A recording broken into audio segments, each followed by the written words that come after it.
Nag-transform si Vegeta sa isang Super Saiyan 3 sa kanyang pangmatandang katawan sa unang pagkakataon sa Dragon Ball Daima, ngunit hindi pa niya nakakabisado ang form na ito. Sa episode 19 ng Dragon Ball Daima, pagkatapos gamitin ni Glorio ang hiling mula sa Dragon Balls na maging adulto ang lahat, napagpasyahan ni Vegeta na oras na niyang labanan si Goma ng mag-isa.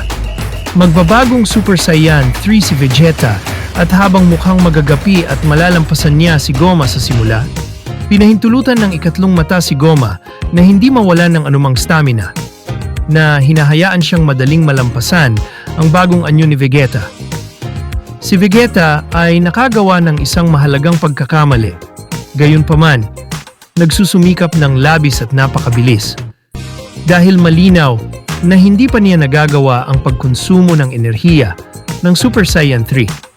Bihira kong makita si Vegeta na ganito kapagod, kaya maaaring ito ang dahilan kung bakit hindi pa namin siya nakitang gumamit ng form na ito sa Dragon Ball Super.